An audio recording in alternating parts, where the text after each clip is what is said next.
नमस्कार दोस्तों, स्वागत है आपका हमारे official YouTube channel GS by Neeraj sir में। कैसे हैं आप सब? मैं उम्मीद करता हूं स्वस्थ होंगे, मस्त होंगे, अपनी तैयारी में व्यस्त होंगे। बट आज का जो वीडियो है ये टेस्ट पेपर 39 है और मूल रूप से जो है इसका संबंध TGT PGT आर्ट से है। तो TGT PGT आर्ट में हम लोग आज का ये जो डाटा है बहुत अच्छे से कवर करने वाले हैं। 20 क्वेश्चंस हैं, टॉप 20 क्वेश्चंस हैं। याद रखना है सभी क्वेश्चंस महत्वपूर्ण हैं और प्रीवियस ईयर से कोरिलेट हैं। एक दूसरे क्वेश्चंस एक दूसरे से कोरिलेट हैं और प्रीवियस ईयर से हैं, यानी पिछले साल पूछे गए हैं या फिर किसी न किसी परीक्षा में TGT PGT आर्ट में पूछे जा चुके हैं। क्वेश्चन नंबर 1 की बात करते हैं। बहुत ही अच्छा क्वेश्चन लिया गया है। क्वेश्चन नंबर 1 कह रहा है मोहनजोदाड़ो की नर्तकी की मूर्ति कहाँ पर संग्रहित है, यानी कहाँ पे रखी गई है। तो मोहनजोदाड़ो में जो नर्तकी डांसिंग गर्ल मिली थी कहाँ पे रखी हुई है। ऑप्शंस हैं राष्ट्रीय संग्रहालय दिल्ली, भारत कला भवन वाराणसी, पटना संग्रहालय पटना या फिर मथुरा संग्रहालय मथुरा। तो राइट आंसर यहाँ पे क्या बनेगा? तो मोहनजोदाड़ो से जो नर्तकी की मूर्ति प्राप्त हुई है वो राष्ट्रीय संग्रहालय नई दिल्ली में रखी हुई है। राइट आंसर जो है फर्स्ट के साथ जाएगा। क्वेश्चन नंबर 2 की बात करते हैं। क्वेश्चन नंबर 2 कहा गया है पशु आकृति युक्त मोहरें कहाँ पाई गई हैं। तो पशु आकृति युक्त मोहरें मूल रूप से कहाँ पे पाई गई हैं? ऑप्शंस दिया है राजघाट, नालंदा, सारनाथ या फिर मोहनजोदाड़ो। राइट आंसर किसके साथ चला जाएगा? तो पशु आकृति युक्त मोहरों का सबसे ज़्यादा जो साक्ष्य मिला है वो मोहनजोदाड़ो से मिला है।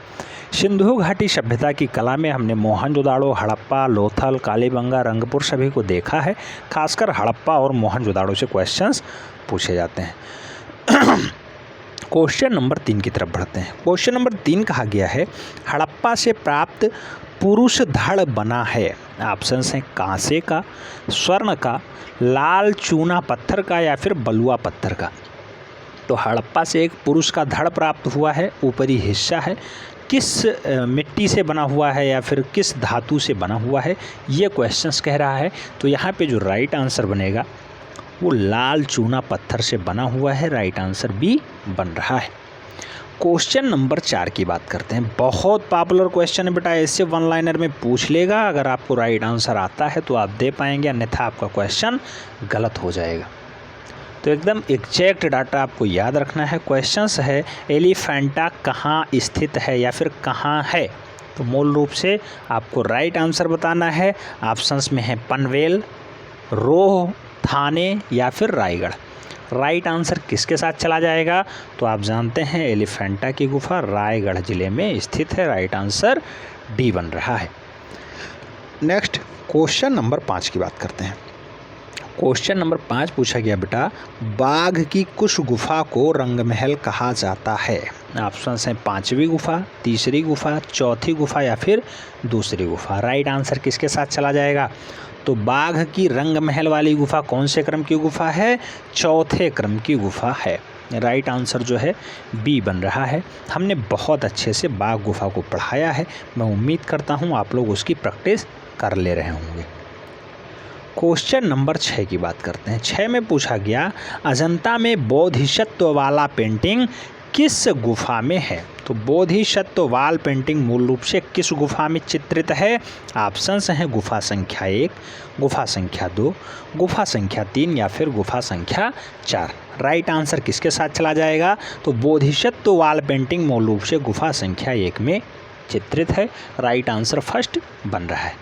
अच्छा बेटा, ये वाला जो टेस्ट पेपर हम करवा रहे हैं ये स्वमूल्यांकन के लिए है। मैं बार बार कहता हूँ अपना मूल्यांकन आप खुद करेंगे। टेस्ट पेपर आपको कैसे देना है? ऊपर लिखिए टेस्ट पेपर 39, इधर अपना क्रम डाल दीजिए, प्रश्न संख्या 1 2 3 4, फिर यहाँ अपना आंसर लिखिए। आंसर जैसे अब आंसर में आपने स्वमूल्यांकन में अपना आंसर आपने क्या लिखा? फर्स्ट का मैंने ए बताया, बी सही है, सी सही है, डी सही है, इस टाइप से आपने किया। और मैंने बताया फर्स्ट का ए सही है, दूसरे का बी सही है, तीसरे का डी सही है, चौथे का सी सही है। तो अब आप यहाँ मिलान कर सकते हैं कि आपका कौन सा सही है। सही तो सही, बी सही तो सही, सी गलत हुआ आपका तो गलत। इस टाइप से जब आप स्वमूल्यांकन करेंगे और ईमानदारी के साथ अपना स्कोर बताएंगे तब समझ में आता है आपकी तैयारी कितनी अच्छी है। अगर आप ईमानदारी के साथ काम कर रहे हैं बहुत अच्छी बात है, निश्चित रूप से एक दिन आप सफल होंगे।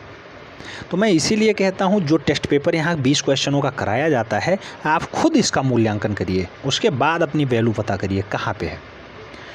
बहुत से लोग कमेंट कर देते हैं सर 20/20 मेरा सही गया, और मैं खुद कहना चाहूँगा क्वेश्चनों का लेवल इतना लो लेवल नहीं है कि आपका 20/20 सही जा सकता है।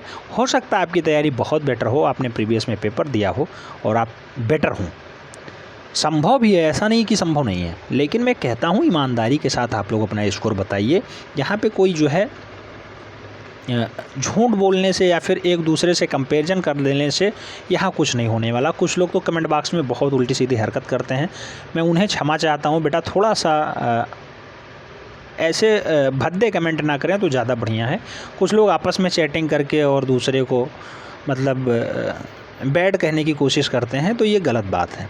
आप कितने भी अच्छे हों, लेकिन दूसरा व्यक्ति भी अपने आप में बहुत अच्छा होता है। स्मार्ट सब होते हैं, पढ़ाई सब करते हैं। अब हो सकता है किसी का IQ लेवल अच्छा हो, किसी का थोड़ा सा डाउन हो, लेकिन अगर वो मेहनत करेगा निश्चित रूप से वो आपसे बेटर कर सकता है। ठीक है, तो किसी को गलत कमेंट मत करिए। पढ़ाई सब लोग करते हैं, ईमानदारी के साथ करते हैं। हो सकता है आपने थोड़ा प्रीवियस से पढ़ा हो और हो सकता है वो अभी जस्ट स्टार्ट किया हो। ठीक है, तो मेहनत के बल पे सब कुछ संभव है। उसके लिए भी आपको उतना ही संघर्ष करना पड़ेगा जितना प्रीवियस वाला किया है।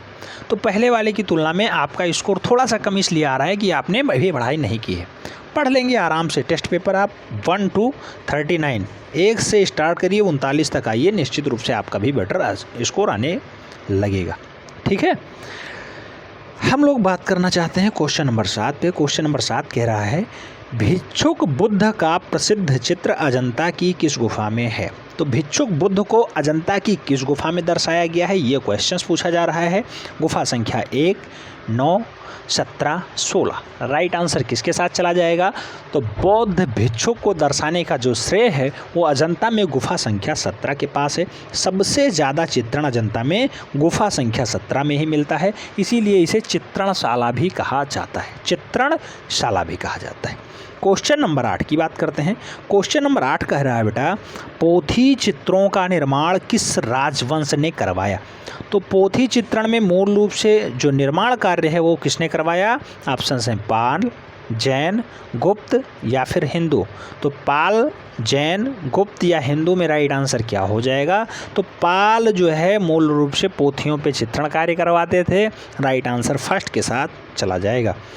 क्वेश्चन नंबर 9 की बात करते हैं। क्वेश्चन नंबर 9 कह रहा है कल्पसूत्र ग्रंथों के चित्रण किस शैली में हुए हैं। तो कल्पसूत्र ग्रंथों के चित्रण मूल रूप से किस शैली में हुए बेटा। ऑप्शन हैं पाल शैली, जैन शैली, राजस्थानी शैली या फिर पहाड़ी शैली। राइट आंसर किसके साथ चला जाएगा यहाँ पे, तो जैन शैली के साथ चला जाएगा। सी राइट आंसर बन रहा है।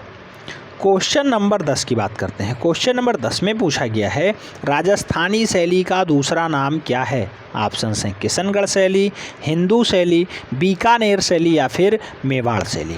तो हम लोग राजस्थानी शैली को मूल रूप से किस नाम से जानते हैं, हिंदू शैली की उपमा भी प्राप्त है इसे। तो हिंदू शैली भी उपनाम है मूल रूप से राजस्थानी शैली का। राइट आंसर सी बन रहा है। क्वेश्चन नंबर 11 की तरफ बढ़ते हैं। क्वेश्चन नंबर 11 कह रहा है प्रसिद्ध चित्रकार बिहजाद किस सम्राट के समय में थे। तो बिहजाद का समय मुगल काल में किस शासक के साथ रहा है। ऑप्शन हैं बाबर, औरंगजेब, जहांगीर, शाहजहां।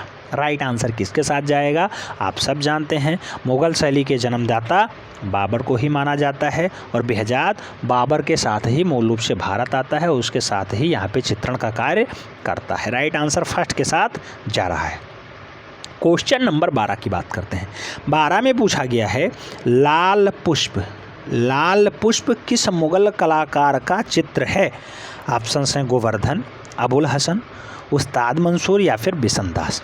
तो लाल पुष्प को चित्रित करने का जो मूल रूप से कार्य किया है वो उस्ताद मंसूर ने किया है। उस्ताद मंसूर मुग़ल चित्रकला के एक श्रेष्ठ चित्रकार हैं। ये पक्षी चित्रकार भी हैं, बाज को भी इन्होंने चित्रित किया है और मूल रूप से ये पशु, पक्षी और पुष्पों को भी चित्रित करने में निपुणता हासिल की है। राइट आंसर डी के साथ बन रहा है। क्वेश्चन नंबर 13 की बात करते हैं। 13 में कहा गया है डाल शीर्षक वाली श्रृंखलाबद्ध। डाल शीर्षक वाली श्रृंखलाबद्ध चित्रों का निर्माण किसने किया? तो डाल शीर्षक वाली श्रृंखलाबद्ध चित्रों का निर्माण जो है मूल रूप से किसने किया है? राइट आंसर ऑप्शंस हैं के हेब्बर, ए रामचंद्रन, विकास भट्टाचार्य या फिर एन.एस. बेंद्रे। राइट आंसर किसके साथ चला जाएगा? तो डाल शीर्षक से मूल रूप से विकास भट्टाचार्य ने चित्रों का निर्माण किया, शीर्षक दिया डाल। राइट आंसर बन रहा है सी। क्वेश्चन नंबर 14 की तरफ बढ़ते हैं। 14 में कहा गया है इनमें से कौन मूर्तिकार है? ऑप्शंस दिए हैं एस.जी. श्रीखंडे, दिलीप दासगुप्ता, मदन लाल नागर या फिर सरोज गोगीपाल। राइट आंसर किसके साथ चला जाएगा? तो मूर्तिकार एस.जी. श्रीखंडे हैं यहाँ पे मूर्तिकार SG. Shrikhande. Right answer first के साथ बन रहा है, याद रखना है। क्वेश्चन नंबर 15 की तरफ बढ़ते हैं हम लोग। क्वेश्चन नंबर 15 में कहा गया है सतीश चंद्र एक ...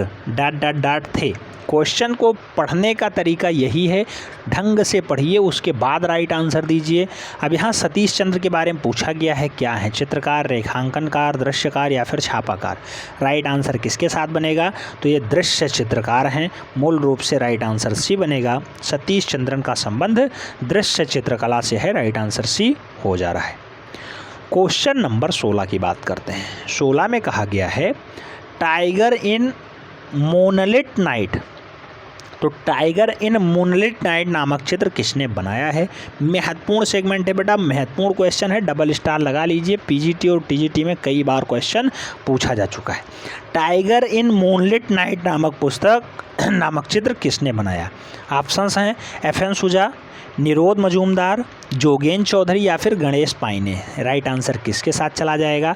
तो यहाँ पे जो है जोगेन चौधरी राइट आंसर बन रहे हैं। ये कागज़ पे चित्र बनाते थे, पेस्टल और शाही से मूल रूप से ये चित्रण का कार्य करते थे। राइट आंसर बी हो जा रहा है। Tiger in moonlit night Jogen Chaudhary का चित्र है। क्वेश्चन नंबर 17 की बात करते हैं। 17 में पूछा गया है उत्तर प्रदेश के समकालीन चित्रकार का नाम बताइए। बहुत ही बढ़िया क्वेश्चन है। उत्तर प्रदेश के समकालीन चित्रकार का नाम बताना है आपको। ऑप्शंस हैं जय श्री कृष्ण या फिर जय कृष्ण, दूसरा है लक्ष्मण, तीसरा ऑप्शन है जी.आर. संतोष, चौथा ऑप्शन है के.सी.एस. पनिक्कर। तो उत्तर प्रदेश के समकालीन चित्रकार जो माने जाते हैं वो जय कृष्ण साहब माने जाते हैं। फर्स्ट राइट आंसर हो जा रहा है। क्वेश्चन नंबर 18 की बात करते हैं। बहुत पॉपुलर क्वेश्चन है बेटा, ये भी यूपी से ही संबंध रखता है। बिजूका चित्र श्रृंखला संबंधित है। ऑप्शंस हैं दीप्ति घोष, हेमराज, राजेंद्र प्रसाद, अवधेश मिश्रा। तो बिजूका चित्र श्रृंखला जो है मूल रूप से फैजाबाद से प्रकाशित होता है और फैजाबाद के एक अच्छे चित्रकार हैं जो लखनऊ में रह करके अच्छे से पेंटिंग का काम करते हैं। नाम है अवधेश मिश्रा। इनका क्वेश्चन कई बार पूछा जा चुका है, इसलिए हल्के में नहीं लेना है। बिजूका चित्रण श्रृंखला अवधेश मिश्रा की है। डी राइट आंसर बन रहा है। सेकेंड लास्ट क्वेश्चन कहा जा रहा है रविंद्र भवन आर्ट गैलरी कहाँ पे स्थित है? बहुत बार क्वेश्चन छपा है बेटा ये। रविंद्र भवन आर्ट गैलरी कहाँ स्थित है? ऑप्शन है नई दिल्ली, कोलकाता, मुंबई या फिर जयपुर। राइट आंसर किसके साथ चला जाएगा? तो Ravindra Bhavan art gallery new Delhi में स्थित है। राइट आंसर फर्स्ट बन रहा है। इस टेस्ट का लास्ट क्वेश्चन हमने शामिल किया है, बहुत ही महत्वपूर्ण क्वेश्चन है। महात्मा गांधी संस्थान मॉरिशस। महात्मा गांधी संस्थान मॉरिशस में किस कलाकार ने म्यूरल बनाए? तो वह कलाकार कौन था जिसने महात्मा गांधी संस्थान मॉरिशस में मूल रूप से म्यूरल बनाने का काम किया है? ऑप्शन हैं सतीश गुजराल, एस.एच. रजा, परेश मैती या फिर मनु पारेख। राइट आंसर किसके साथ चला जाएगा? तो महात्मा गांधी संस्थान मॉरिशस में म्यूरल बनाने का काम सतीश गुजराल ने किया है। फर्स्ट राइट आंसर बन रहा है। इस टाइप से 20 का राइट आंसर फर्स्ट हो जाएगा। तो ये टेस्ट पेपर कंप्लीट होता है। कितने क्वेश्चंस आपके सही जाते हैं आपको कमेंट के माध्यम से ज़रूर छापना है। इस टेस्ट पेपर की जो PDF फाइल है वो पेड ग्रुप पे भेज दी जाएगी, आपको थोड़ा सी भी दिक्कत नहीं होगी। ठीक है, तो आप लोग ईमानदारी के साथ टेस्ट दीजिए। कितने क्वेश्चंस आपके सही जाते हैं ये आपको ज़रूर बताना है। मिलते हैं नेक्स्ट सेगमेंट में, तब तक के लिए जय हिंद।